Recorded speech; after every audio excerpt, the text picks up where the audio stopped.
And we're live again. All right. 44 days till the election. And can it get any weirder? All right. If it ain't one thing, it's another. I don't plan any of this. This is my standard Sunday chat. And for now, let's start off by going over some concerns. Several people have said that they don't get notifications of when I go live. Okay. Thank you, dear. Got to get my coffee here. Uh, don't get notifications. That is a YouTube thing. I have no idea. Also, there were several other people that just on my regular videos they put a comment, and their comments weren't posted. They were asking me if I removed the comments or blocked them, and I didn't. Okay, and I noticed when I tried to put a comment on that video I highlighted a couple live sessions ago about a woman that was a gun store employee in Ohio, talking about all this strange stuff. I put a comment there. It's not there. There's a whole ton of comments, but mine never showed up. I don't know what causes that. I don't know if they blocked it or it was considered spam or something. Can you increase the volume? Can you all right, let me see something in settings here. Audio.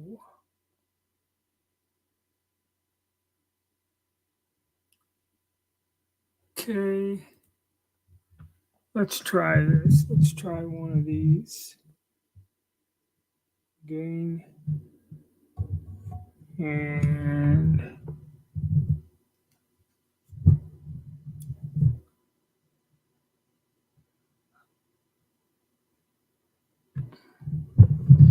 okay, I've tweaked up the volume on the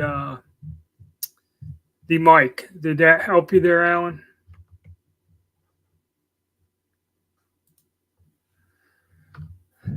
All right, and like I said, there's a lot of these things. Comments don't get posted. People don't get notices. A lot of these problems, I have no idea what it is. It happens to me too. I don't comment much on other videos other than I do reply when someone asks me a valid question that I can answer. I'll reply to a comment. Okay, Alan. All right, I'm glad. All right. Um, and that, but I very rarely I'll look at somebody's thing and even if they're saying something that's incorrect or I I give up on all of that. I don't comment much or get into arguments with people over technical issues and that. The only time I really do comment is when I see somebody doing something that is blatantly unsafe, and I will say so. But ooh, that's good. But yeah, so a lot of the complaints and the bugs. I got this new mic, trying to adjust it so everybody can hear. Well, I'm still using the StreamYard for now. Uh, it's a little bit different. It it's software that isn't connected to YouTube but records on YouTube. Okay, so it's pretty good, and I can put everyone's comments up here so you can view them. So that problem where they weren't being displayed in the right hand column for a day or 2 days or something, if you do a playback, instantly you will see people's comments. I put every one up. That helps. That makes it a little bit better for viewers.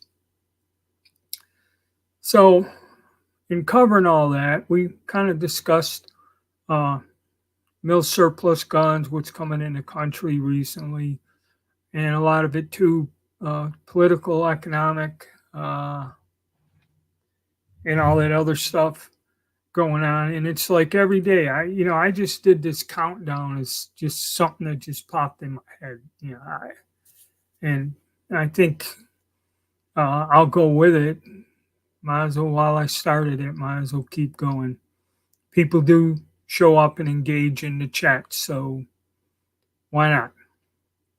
But anyway, now we're at day 44. And when I check all the things, silver's still up at $31, even though the market's closed right today. Gold went up a bit. Stock market's going up and down. I don't know, oil. My wife keeps an eye on oil, so because she drives a lot, so she likes calculating the price of gas. The war in Ukraine, it don't look good. Okay, the Russians are coming in, and it looks like the Russians are going to increase. And I mean, the whole war thing was a farce, and now they're hitting strategically, destroying units, and I believe they're going to try to force some sort of capitulation or something prior to the elections. Okay, this is going to happen prior to the election. So this is escalating. It's something that affects all of us. So let me see here. Seems like well,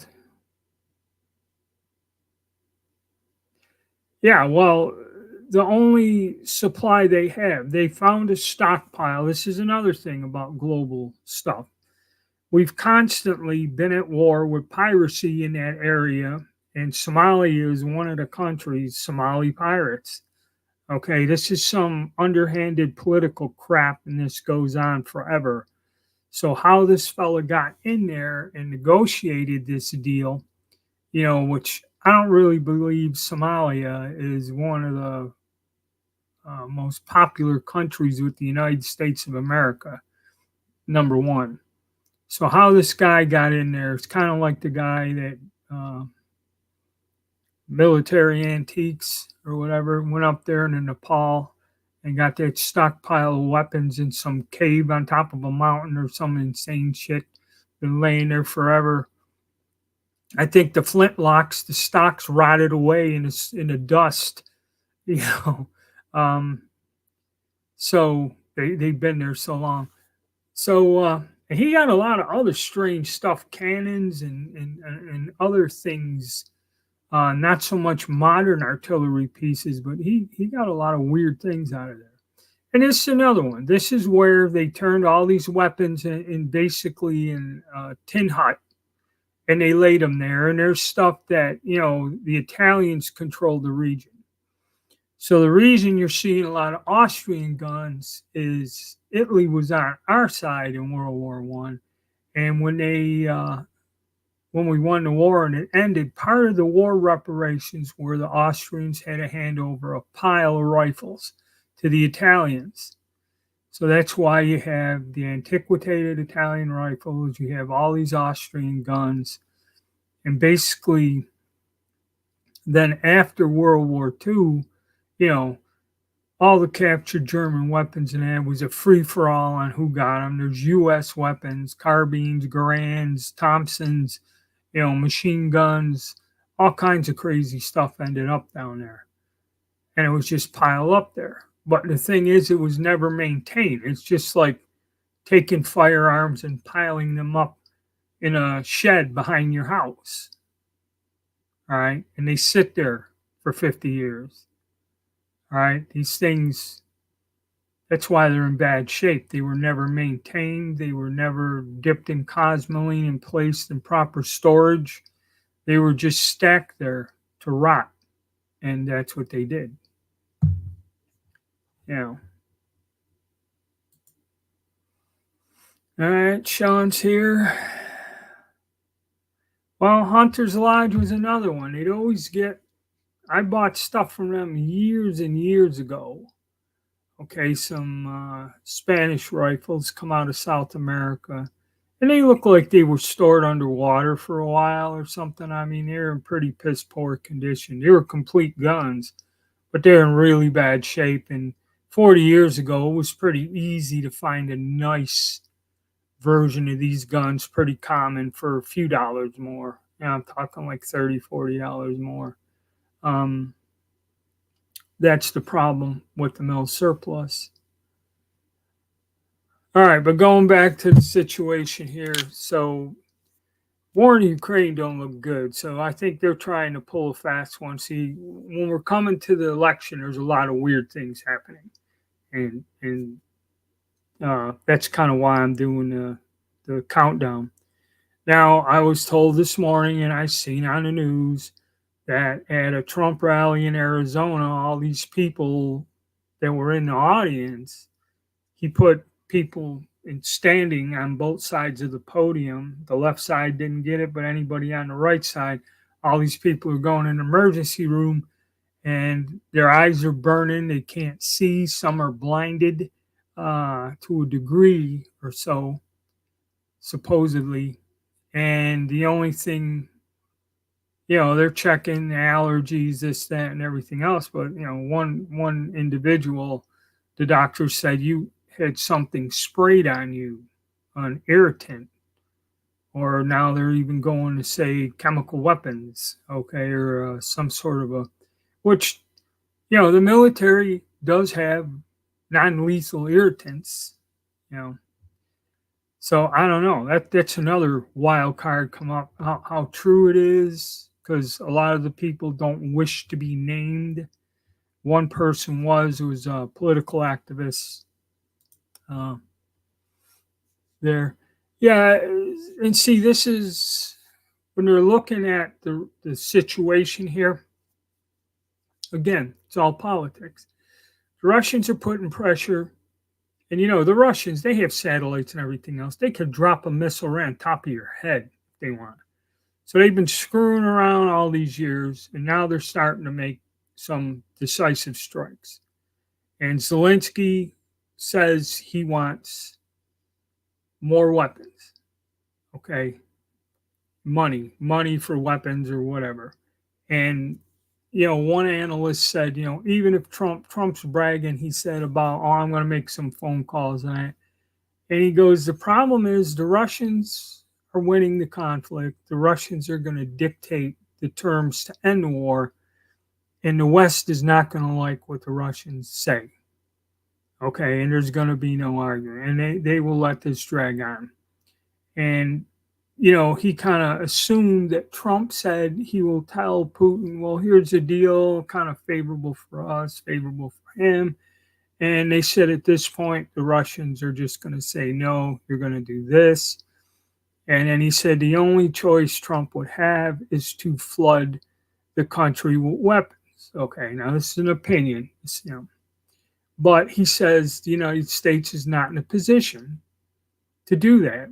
We don't have the money. We don't have the weapons, and the amount of weapons that we'd have to deliver to make a difference would really, it's impossible to do. We can't do it. We can't produce them and everything else.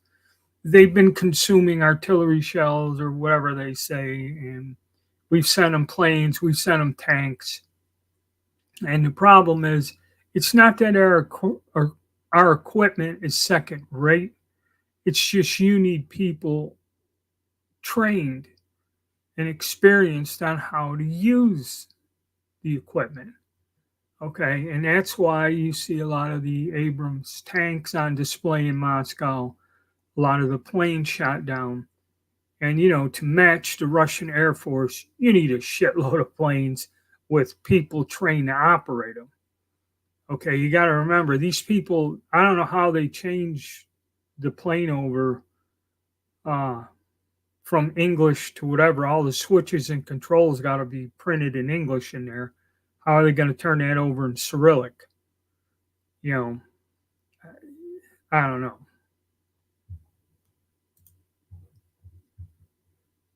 Well, they say it's a scam, okay? And it's like they even caught one politician. They're getting senile. So now when they get up there and you pressure them and confuse them, one of these politicians, when they said, you're giving more money to this country, and he just flat out said, no, we're not. we're sending the money to the Ukraine, but they're using it to buy weapons, so it goes right back into United States corporations to sell stuff. So it goes to show you this circle. They say that they're giving them money, but that's where they caught that little fat little guy there on the island with Bitcoin. Somehow he was taking the money from the Ukrainian banks, laundering it into Bitcoin, and sending it back to Washington. And when he was going to rat him out after they screwed him over, that's when he got. What they did is they arrested him or imprisoned him federally. Then at that point, he can't speak publicly. And you never knew what happened to him. Okay, I followed that for a while, and you forget because who cares? He could be rotting in jail, or he could be in a safe house next to Manuel Noriega somewhere in Florida, living in a mansion or something. Who knows what happens to these people? Okay, whatever conspiracy you like. Yeah, but this thing with the Ukraine, you're going to see more of it. It's going to escalate, and it's going to get more intense prior to the election. This is one factor.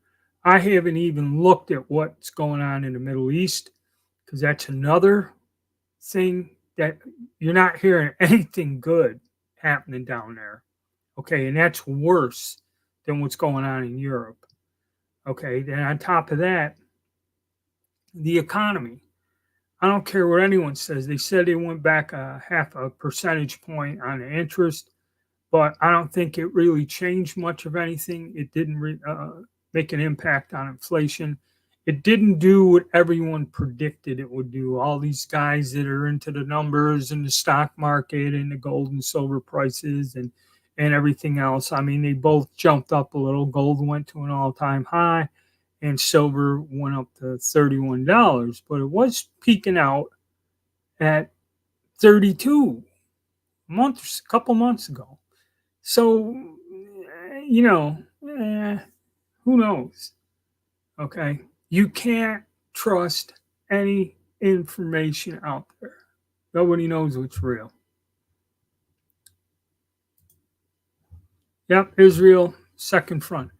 Okay, they're just literally butchering people there. Okay, and I don't see people tried to step in and mediate this somehow or whatever.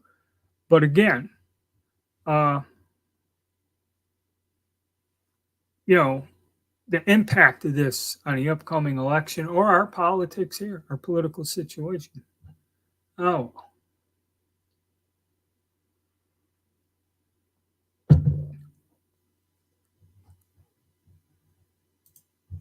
All right, sipping on a coffee and wet tumbling 7.5 Swiss brass. You can see a little roller from my wet tumbler down there to that way. I did the carbine.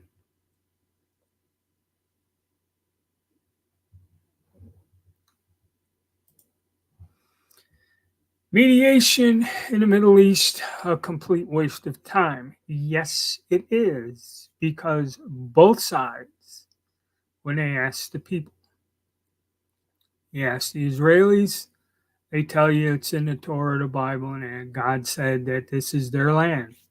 End of story. The people that lived there before they formed the state of Israel said this is our land, and we were forced out by a foreign entity, this other stuff.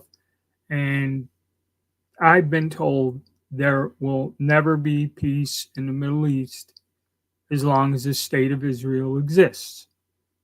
Okay, which means perpetual conflict forever. Yeah. So yeah, that's why I don't even bother keeping track of what the hell's going on there.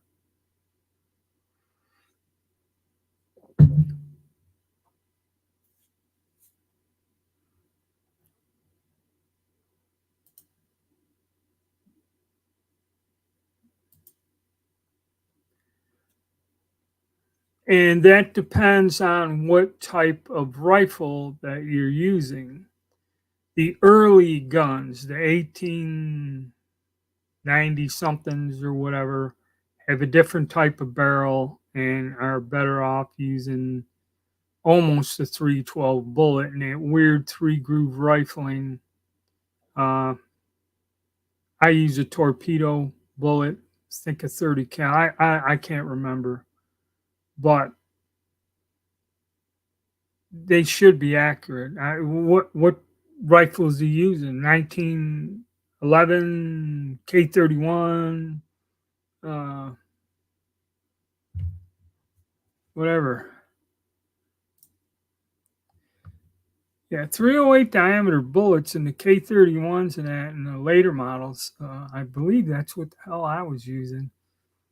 And if you have issues, I just go with a cast bullet and bump it up to 312 or 310 or something.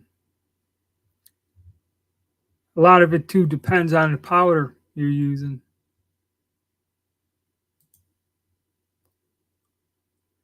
Yep, that roar. That's right, Tom. That war is never going to end. But let me see. 7.5 Swiss.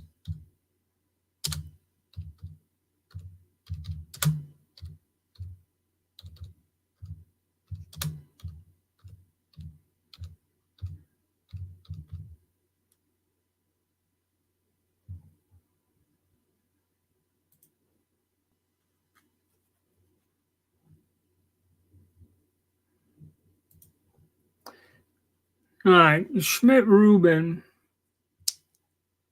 and there's different cartridges. The 1890, and then you got the GP11.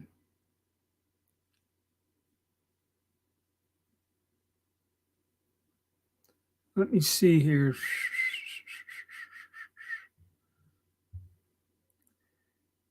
Okay, 7.78 bullet diameter is 0.306, which is smaller. So 308 would be good.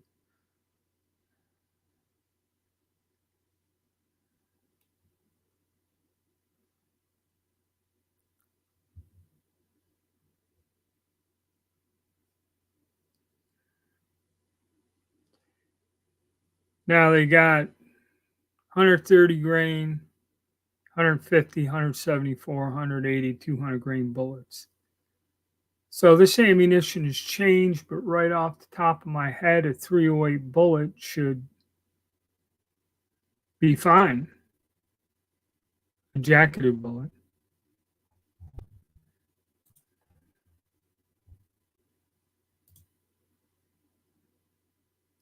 Yeah, but see what weight and what style of bullet. Probably a Spitzer 180 or over 150 would be good. I don't know if you can get GP11 anymore.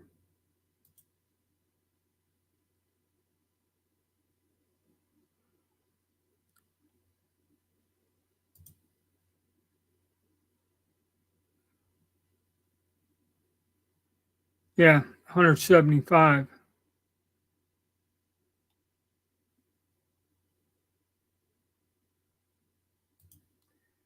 All right, no notification. But if you watch the earlier part of this chat, I told everyone how some of my comments aren't posted and I get no notifications whatsoever.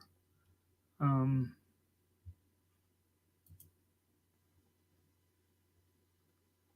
right.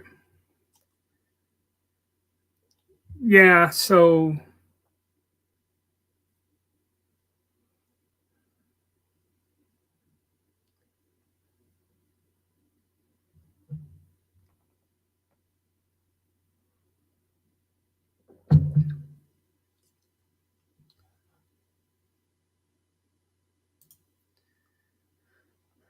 a 100 yards.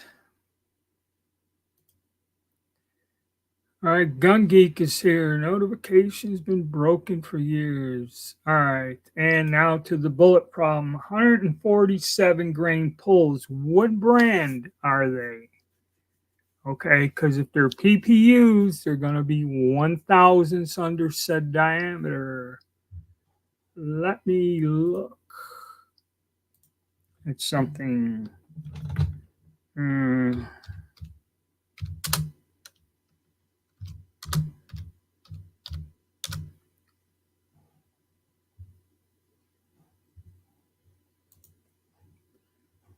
Let me look at bullets. 30 caliber. 308. Let me go to brand. Now, when you go with Privy, Partisan, they have some, but see, they're 307, 308 for 123, 168, 165, 175, 150, 150, and 145 grain is what they use on the French Moss rifle cartridge. Uses a 147 grain bullet. Now let me see what quality cartridge see what Hornady has.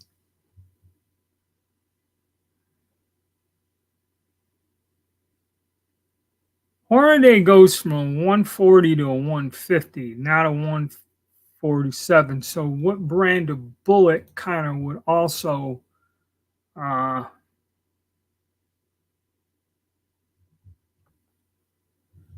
gone on and pulls. I wonder if it was pulled off that French ammo.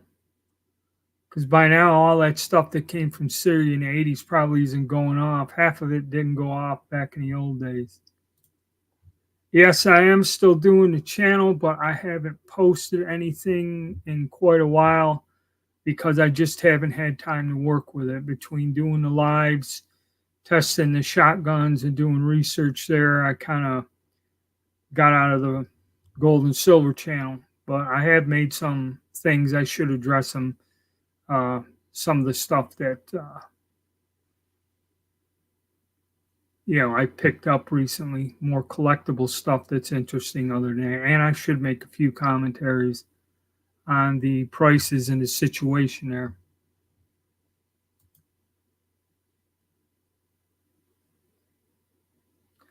All right, Alan, take it easy. 147, that's probably what it is. And probably the shape of that bullet isn't good for the rifling. And he didn't tell me, or was, okay, where was it?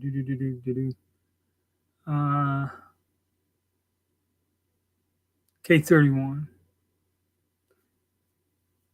Yeah, because I'm not sure what the ammo is that I bought. I bought a batch of surplus ammo. I still have it. That's why I haven't been reloading it. I should go out and shoot that stuff.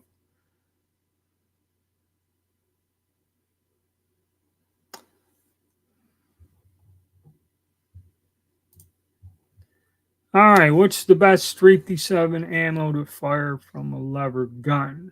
I don't know because I don't have a lever action 357 Magnum and I don't hunt. Most of the 357 Magnum ammo I shoot out of a revolver is a lead bullet I cast. I just shoot at paper targets. I don't hunt with it. Jacketed hollow point's probably the best thing for a hunting situation. But what brand, what type, and the only thing I do know is anytime you fire a pistol cartridge out of a carbine, you will pick up some velocity. So that will leave open, Joel, to the viewers here if anybody has any experience or has a favorite hunting ammo that they use for whatever, deer, hogs. Please post something here to help Joel out.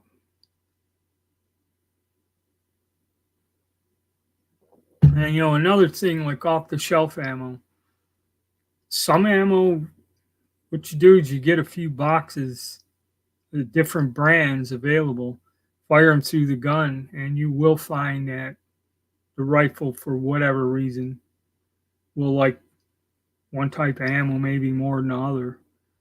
Because I know any of the specialized ammunition for hunting with the special bullets can get quite expensive, be it defense rounds or hunting rounds. But yeah, I don't understand. And then again, see, whenever they say I'm using a 147 grain bullet, full metal jacket, you're not telling me the powder. You're not telling me where you're getting your load data from. Uh, because you see, that's why I get particular about the powder I use, you know, and also the caliber, the weight of the bullet. That's part of the choice in picking your powder to get good, accurate results. And it's kind of like the 308 or something like that. You can go to a loading manual and there will be 10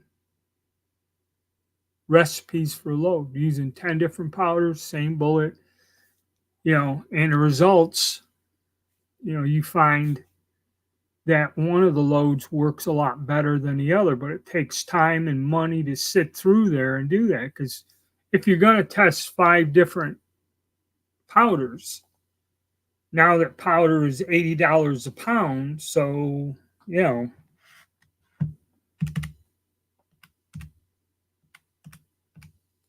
that's $400 you have to lay out to have a test area. Then your components, your bullets, you're usually using 15 to 20 rounds to test out the stuff. You can expend a lot of money just to get a pet load. See, this is what a lot of people don't understand. And that's why when you come up and go, hey, man, just give me the load, no.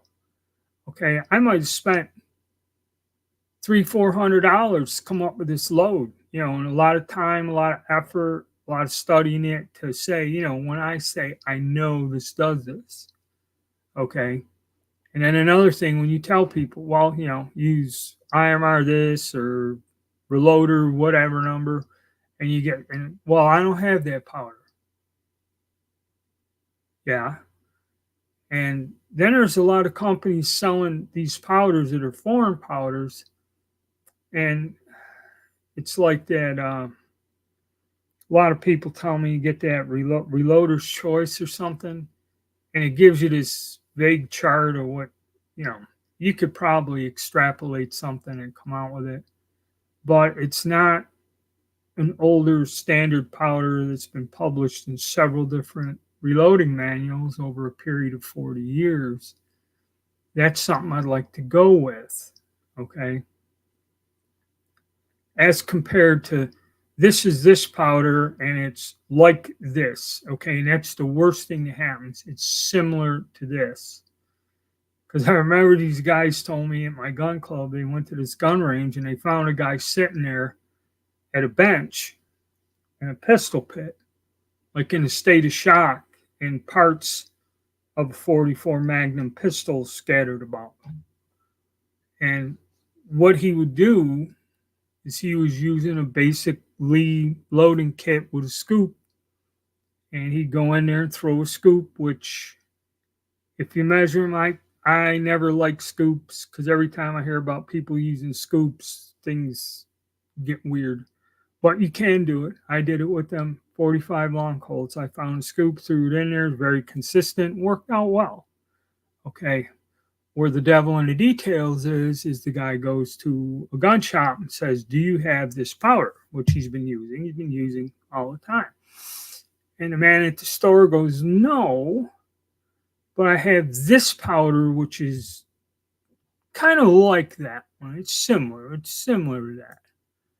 And this guy thought, okay, if it's the same, he thought similar meant the same, and went down, loaded his scoop or this other powder, and commenced to blow his gun up.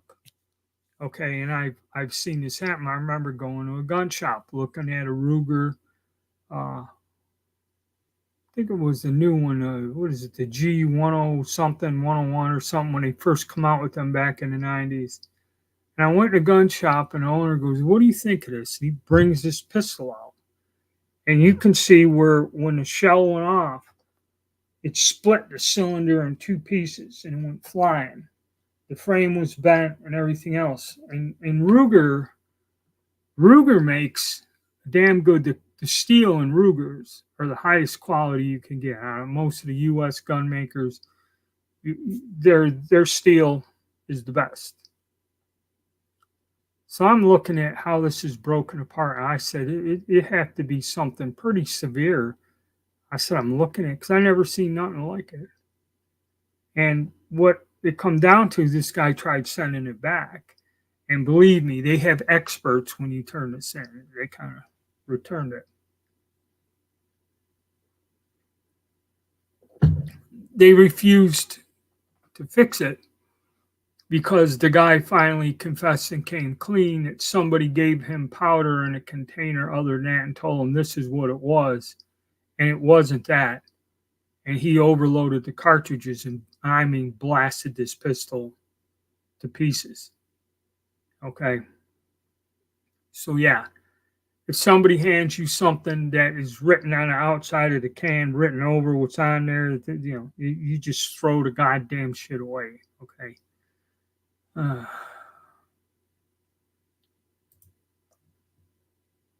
Let's see, on a K31 chamber.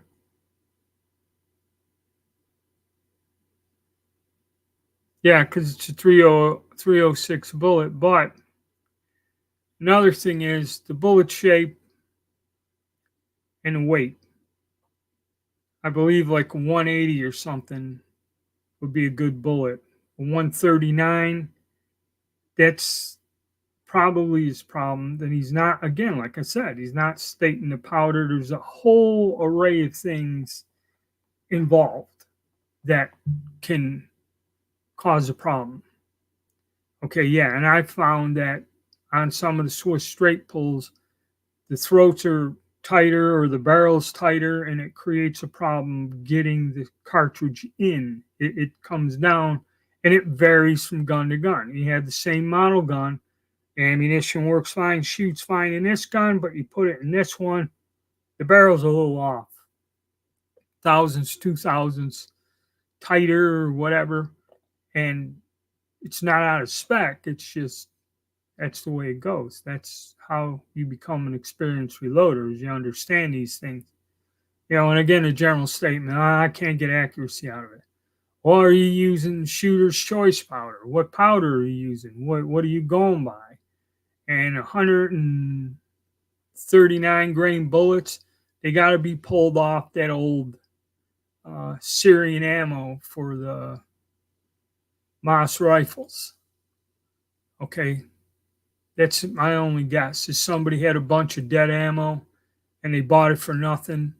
Okay, pulled the bullets off and sold the bullets as a reloading component. And you don't know the quality control on that crap that come out of Syria or Egypt or whatever. That's another thing. You're not using a commercial bullet. You're not using a decent bullet or something. Hornady. All I said is you find something in Hornady's lineup for any of these guns, okay, and go with that, and you'll have no trouble. They make some of the best damn bullets around in terms of quality control, consistency, and accuracy. When you try to go cheap, you end up getting shit results.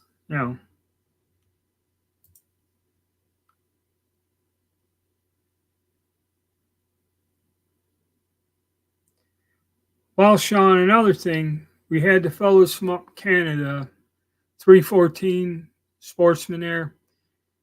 He's pretty into reloading, okay? And he also goes out and tries the different powders. He was trying the new powders, blue and red.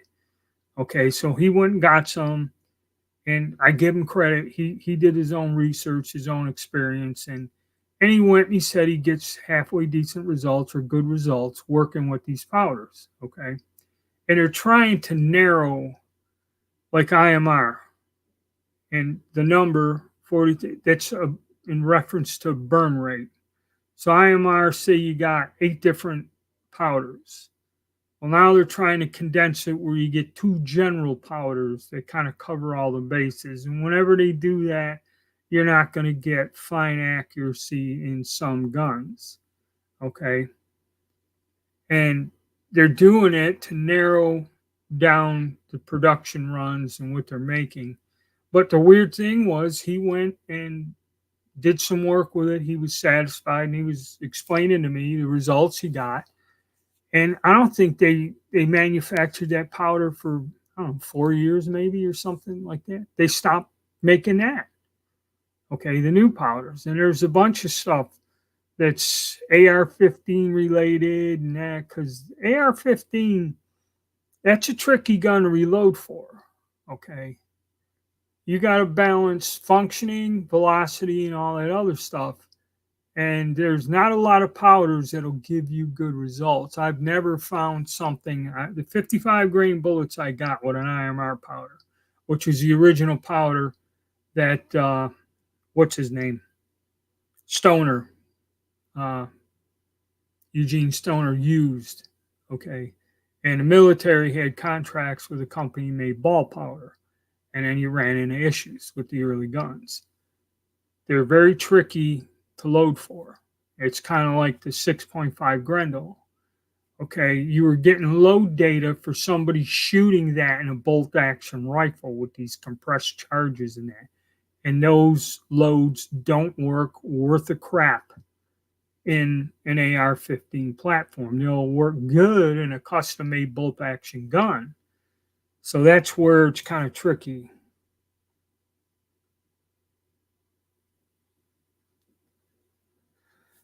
Let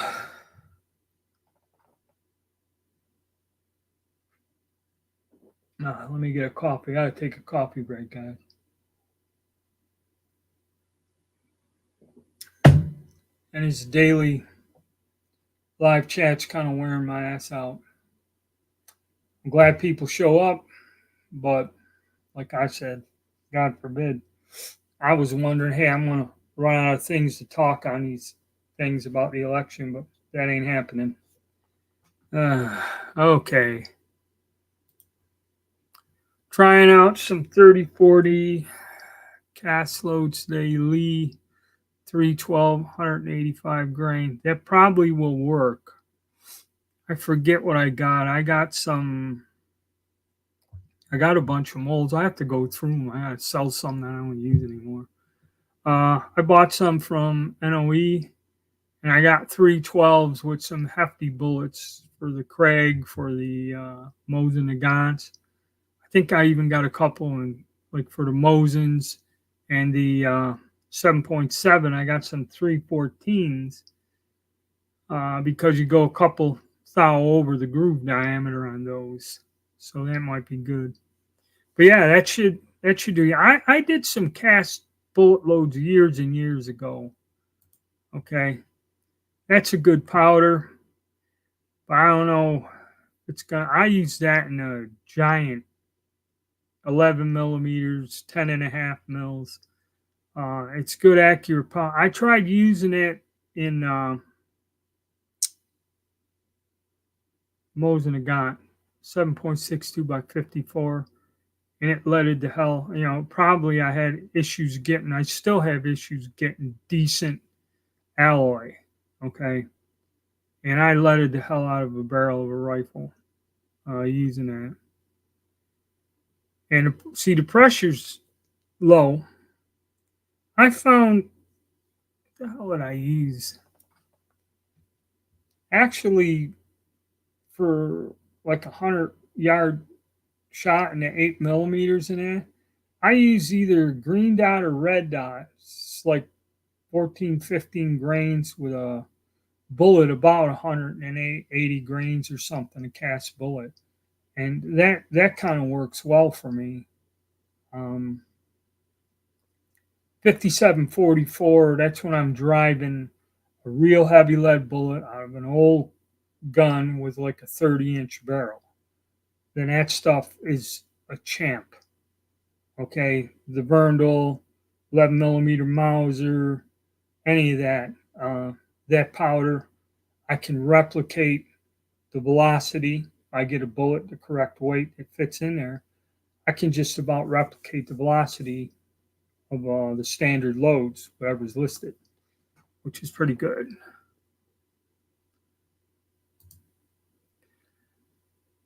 .38, 9mm. Well, yeah, bullseye. I use bullseye for. I can use bullseye for, and I think I do, for just about every single, 32 auto, 380 auto, 9mm max, 38 special, 9mm loop, and 45 ACP. 44 Magnum, I use unique. I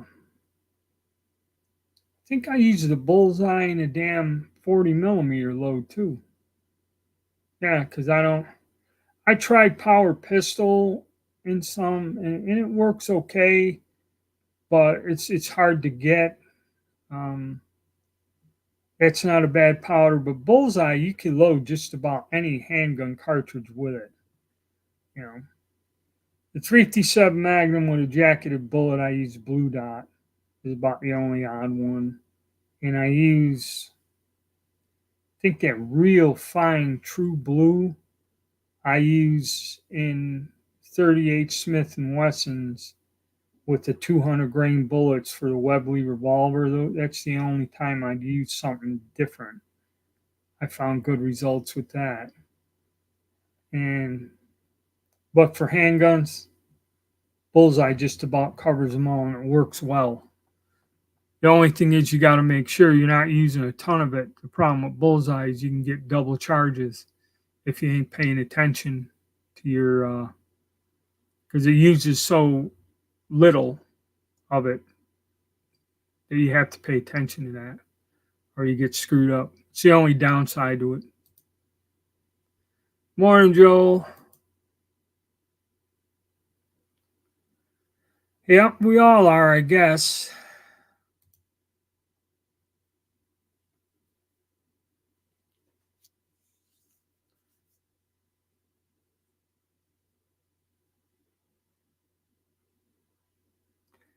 Yeah, I mean, it is cheaper. I was calculating that in my last live.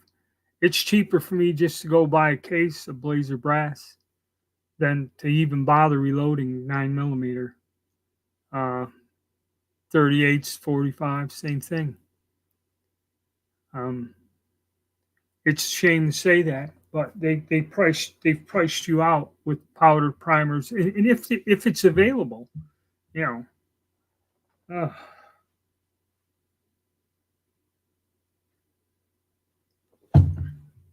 That's the issues there.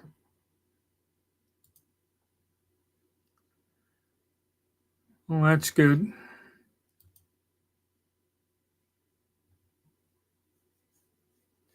All right, Robert, thanks. Oh, let me sit down a minute. I'm getting tired.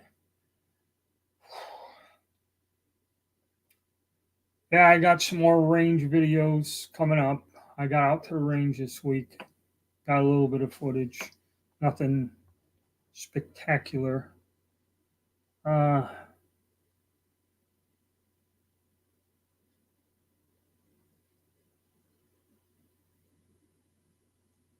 But we'll see. Still working on a few projects. Got to work on some more. I may have that garage sale. So any of you is interested, stay tuned for that. And it's going to be basically ammo. I may have some bullet molds I don't use anymore come up. I have some other things.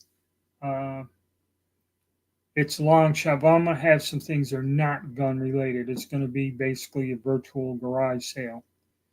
There'll be some.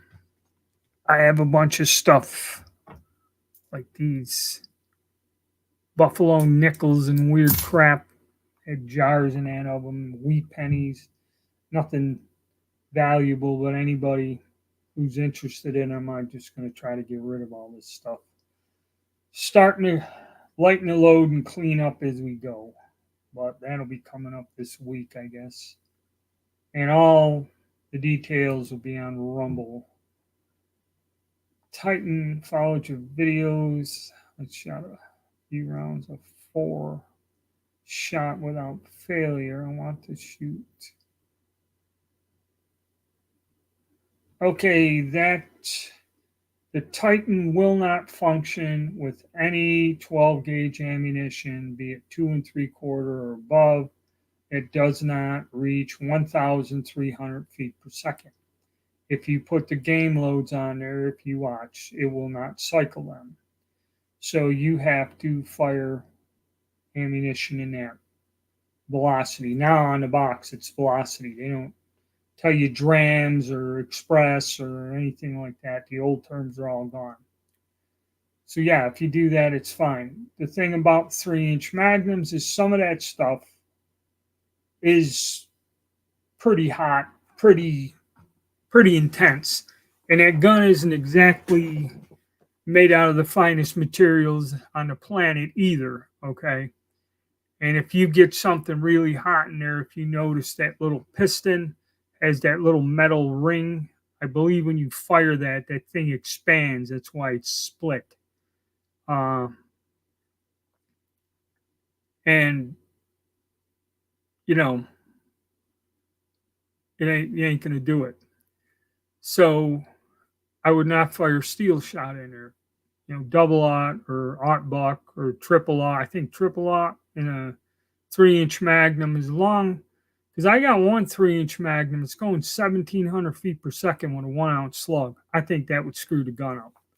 I fired some, I don't know what the velocities were. I fired some number 4 buck, and I fired double aught buckshot, which you're getting 15 pellets instead of 9. It should work. But a heavy diet of that in any of those guns, I think you will eventually run into trouble. All right, what are you getting nailed for on 38 Special? You buying it in the store or buying it by the case?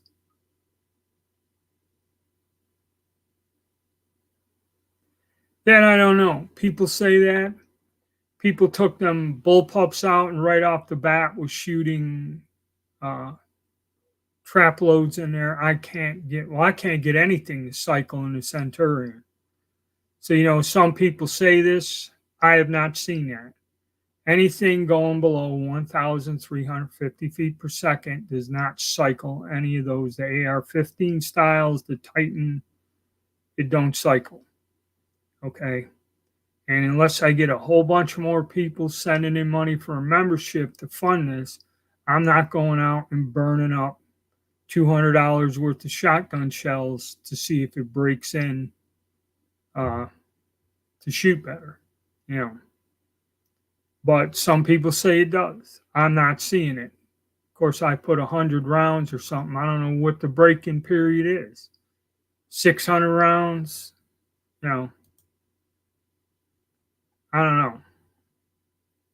Like I say, I just tell you what I experience, okay? And I'm not going to push any of those guns to the point where, you know, I put in excess, because it's the cheapest, crappiest ammo you can get 80 cents a round, and most of it, brand name stuff, is $1 or more a round. So 200 rounds, $200, more than what I got in a gun, you know.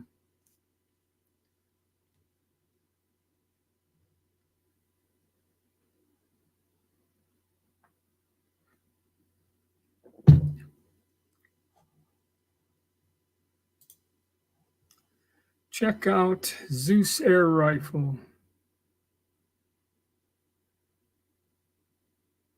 Yeah, air rifles are something I don't deal in at all. You know, I had some Crossman pellet guns, and I still got a Benjamin air rifle I had when I was a teenager, and that's about it with me and air rifles. Okay, as for this new things that they are, you know, what you're talking about here, you know, that's just like having a damn regular firearm. Okay, I've never got into it. I've seen them. I've read some articles about them, but it's not for me. And the bullet mold companies make molds for the projectiles that go into these things. Okay, that's not my thing, and I think those are the ones you got to charge the cylinders or something in them. I'm not quite sure. It's not my line of expertise, and it's not something I really fool with. But I understand, I know something about them. I've read about them, but not my thing.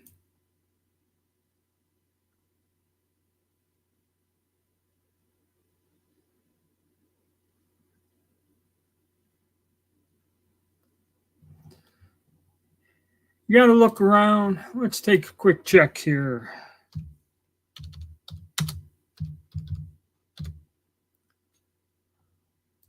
Go to Ammo Seek, and we look for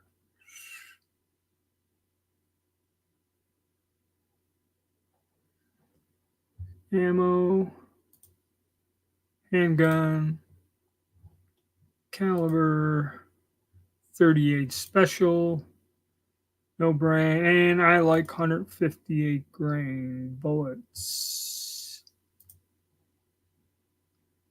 Seek,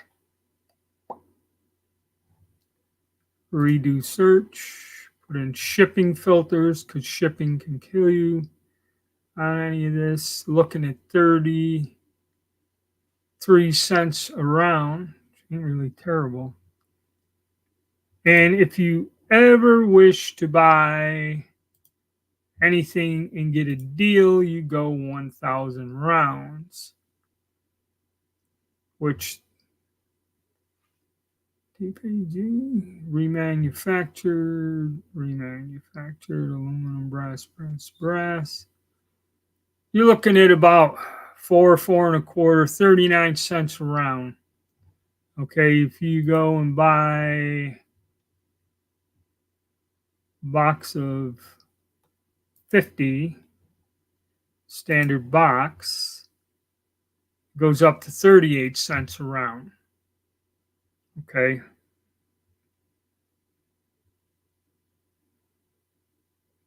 So now you got $20 bill, plus they're going to charge you 20 in shipping.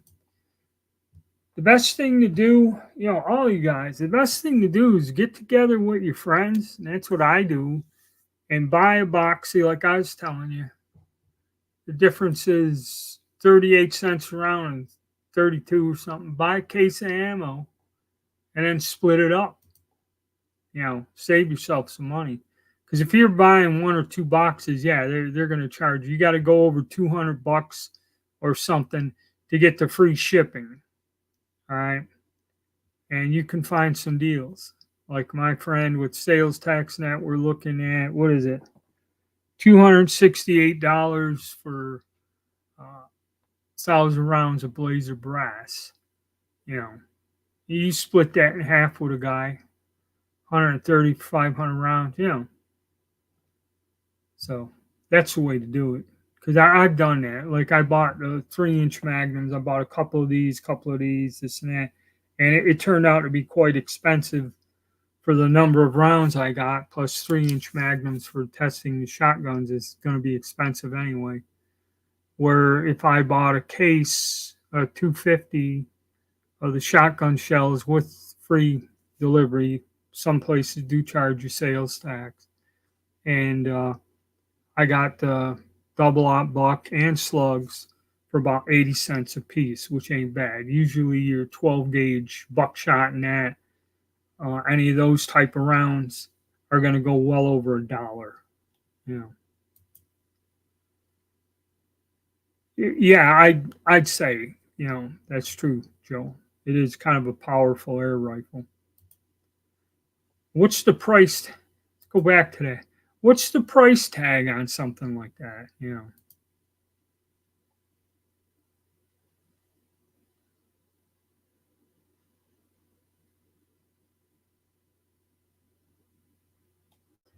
Yeah, that's the problem. 270, like I told you, it was 280 because it goes by counties, so it's 10 cents more. from one county to the next or area you live in, or who the hell knows. Guilford County, where Greensboro is a pain in the ass. When we go to Alamance County, the gas is always cheaper, for some reason.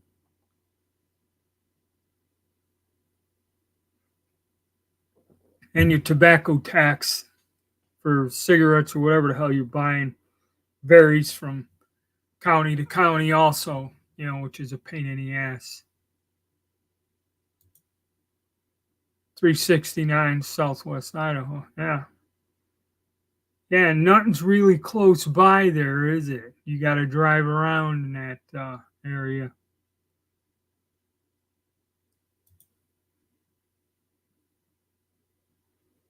For the gun itself. $279.99 for the air rifle. Yeah. Really ain't bad. See, that comes under like exotic weapons. All right. It's something different.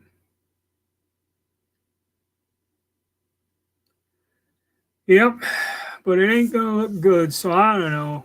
Every day that passes in my little countdown, it gets weirder and weirder. Now we got people getting sprayed with a substance that blinds them at a Trump rally. Things are not going good. Foreign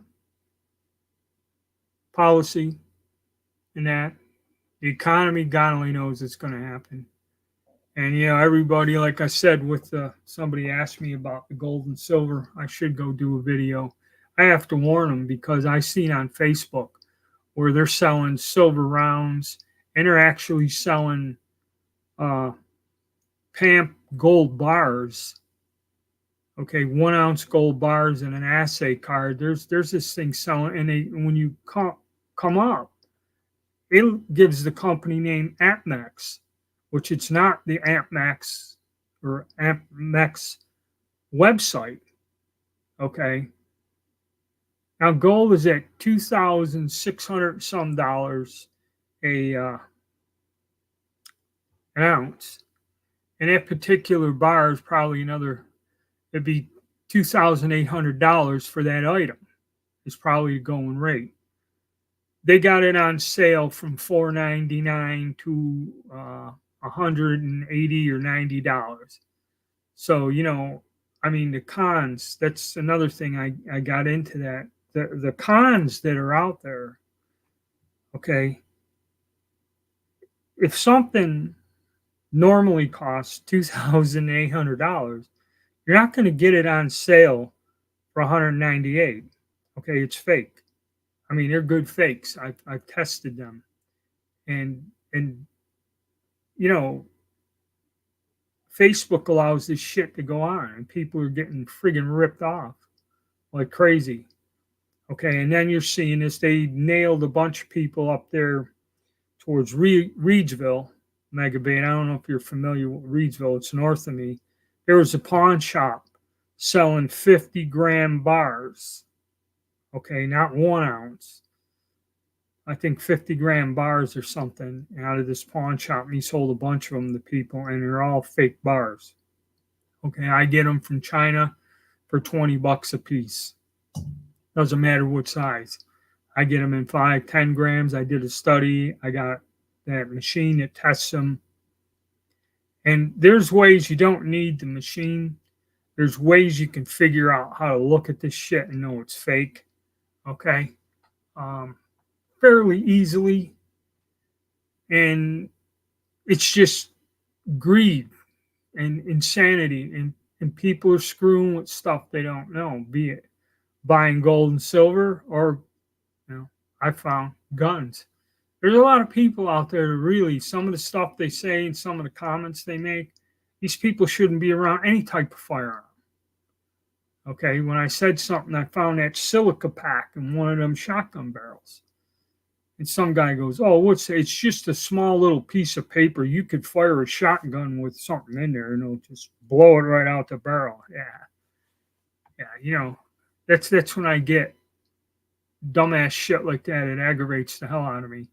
And, you know, when you try to argue with these people or whatever, or the one thing in the whole video is one minuscule comment, and they'll get all worked up over it, and, you know,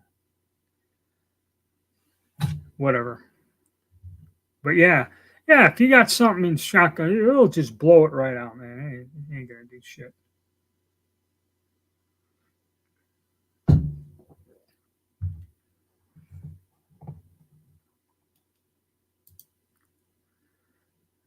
It's a big gun. Looks like. I see. I don't know. I know there's reviews on them. Is there anything on YouTube about somebody shooting these? Do they have some guys specializing in air guns? I mean, there's a lot of people that fire automatic weapons and that you know obviously have the licensing or whatever the hell to do this. Um, but the air guns, you shoot because airsoft. There's guys reviewing airsoft guns, so there should be somebody out there with air guns. I know that they, you know, that's just another field of firearms is air guns. And yeah, China got busted. Not lead. They used some kind of brass alloy, and uh, and lead ain't gonna do it. Lead's gonna be the wrong size. It's titanium. The best fakes are an extremely thick plating of gold. I mean, it's you know you can break it off, but they put a real heavy plating of gold over a titanium slug, and that way the size, if you measure it with micrometers, the size and weight will be the same. Okay, titanium and fabricating it ain't cheap. Okay, but the brass ones, you get them for $20 a piece, and they're packaged. They look good, but where they screw up is when they make the cards. When you hold them up and you can see the lamination, none of these mints will allow shitty stuff like that to go through. That's number one. You look at the damn thing and the lamination has spots in between where they seal them cards. That that would never get through any mint. Okay, they'd never let that product leave like that. That's number one. And plus, any of them that have Veriscan, okay, all you need is a little app on your phone, and you hit it, and I show you where a bad one is. Okay, it just takes you to the website. It does not throw up the assay card with the serial number on it. So it's simple enough to find without using expensive tools to do it. The sensors, because the machines, they start at 1,000. The one I got was $2,000 to do that, but I can verify stuff instantly and show somebody where they can visually see silver and actually even the 90% like silver dollars. They fake a ton of Morgan dollars. And at a glance, if you've seen it like in a box, you know, what they do is they take like an old jewelry box and put three of them in there and some fake jewelry and crap. And, you know, you're thinking, okay, these things are worth at least $25 a piece. And you run the bidding up $50, $60 and you know, you get these fake silver dollars. They cost $3 each. And this ratty old jewelry box ain't worth nothing. So you spend $80 plus a commission in the auction for, you know, $8 worth of stuff. So that's how them cons work. All right, yeah. So somebody can find out information about these air guns. Uh, like I said, that's not it's not something I fool with or deal with. I know a little bit about them, and I've seen, you know, I think I have watched videos or read articles where they use a scuba tank to fill the cylinders up, and you get so many shots out of the cylinder, pressure gauges, and that.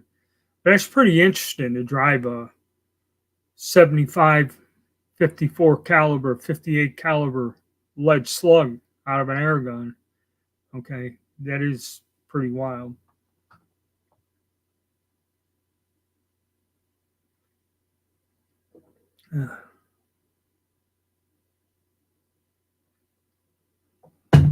All right. So, not too bad.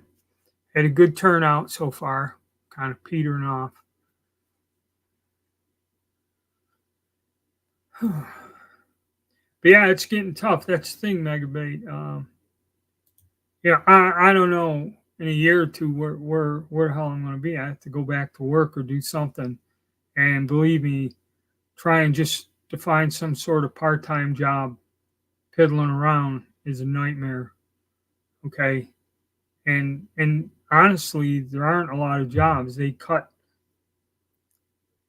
back uh, on stuff towards it's difficult for anybody to get by no matter what you're doing. Brand of eye and ear protection. No, I just go down to the sporting goods store and get the styrofoam earplugs that are the highest rating, and generally with a lot of, well, I'm half deaf as it is, so I just use some styrofoam earplugs, uh, and just my glasses. I used to get, because I worked in a factory, I'd have safe glasses with safety lenses in them. But no, I don't have a favorite brand. That's true, Tom. Things are not. That's going to be a disaster, and that's what me and the wife were saying. If anything is true about this thing at the Trump rally, where they released something in the air that injured these people's eyes, um,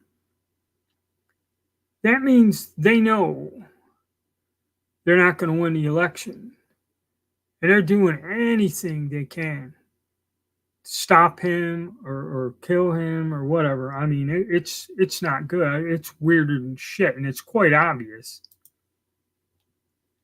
You got somebody that agrees. All right, Peter, take it easy. And yeah, that's the nervous thing. And I really thought, like I said, 44 days. I got 43 more to go. Um, is there going to be something that I can keep going with this? Come up with some kind of new bizarre thing in the next 43 days? And the scary thing is, I think I might be able to. You know, something about this election and that. Um, there's a lot of things changing, a lot of dynamics. A lot of states are changing laws to the elections last minute or have been going through with them, and it's very eerie.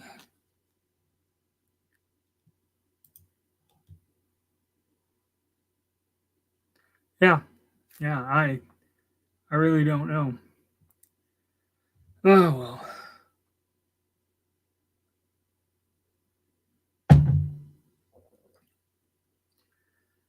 Oh. All right, so we got over. Yeah, got 13 viewers. I'm kind of tired. I've been busy the last few days, kind of losing my energy. Plus, I'll have another one around 9 a.m. tomorrow. I'll have another live one. I see the same fellas showing up every time, which is great. Uh, Gives me a reason to do this, and it's always fun. And people do bring up interesting facts and topics to talk about, keep some interest going. Sometimes it's hard, to get a topic or something to talk about to where I can get participation. But so far, so good. And the only thing I can say is, just keep your fingers crossed and hope for the best, guys. But it's been fun. I'm going to get going. And like I said, 9 o'clock, 9 a.m. Eastern Standard Time. I'll get the mic out and we'll go again tomorrow. All right. Thanks for showing up, gentlemen, and have a good day. Yep, day 43.